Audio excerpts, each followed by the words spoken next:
yes, in fact, I probably can take up from where Tim finished up, in that my concluding comments are really in relation to the role of the state, the role of the government in this. And unfortunately, I think there was mischief involved before elections and so on to target the Racial Discrimination Act in a number of different ways, particularly in relation to 18C, to make messages that prevention and restriction on racial discrimination is a quasi-bill of rights and so on. I think this mischievous language coming from our political leadership, and I always have and I will continue to argue that the state, that is the institution representing the peoples of Australia, has inherited an obligation under the human rights framework in which the world is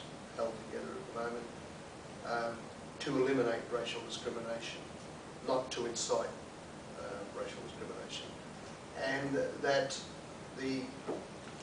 I think in Australia we do have a very effective system. A lot of that has to do with the fact that we have the National Human Rights Institution, the Australian Human Rights Commission, and the commissioners that work on it, including the Aboriginal and Torres Strait Islander Social Justice Commission. However, and I'm saying this from outside, looking at particularly the Aboriginal and Torres Strait Islander side, the Commission is not being treated by the state, by the government, as being its standard bearer on its obligations, its international obligations. Instead, it's being treated as a party outside, on the other side of debates, or whatever it may be. Now, that may be unfair because the Commission does achieve things with the government. But I've always argued that one of the problems is when these brilliant reports are produced from the Commission, they get tabled, there's a tabling speech, and then they go on the shelf. And I had reasons to deal in the UK with the parliamentary system there. And when a human rights report is presented to the Parliament there, it becomes part of a parliamentary committee inquiry.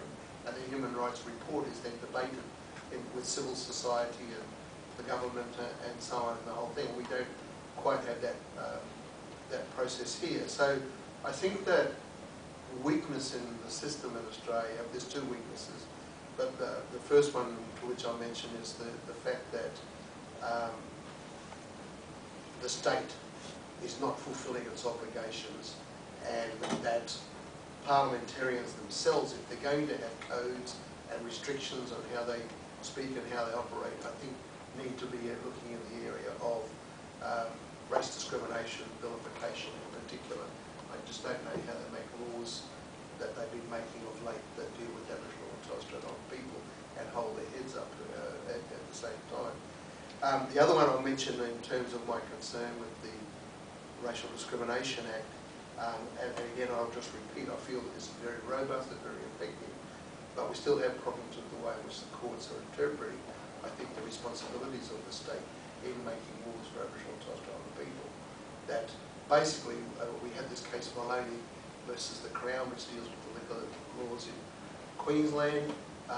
We joined as amicus curiae in that case to the court to argue what special measures criteria should be and how they should be assessed, including the consent of the people to the laws that are being applied to them and so on. We didn't get the judgment we wanted that, and in fact in two particular judgments in that case, one of the justices said that the consultation that the state did was adequate, even though the evidence wasn't there, that there was much consultation, and another justice actually said that consultation was not necessary.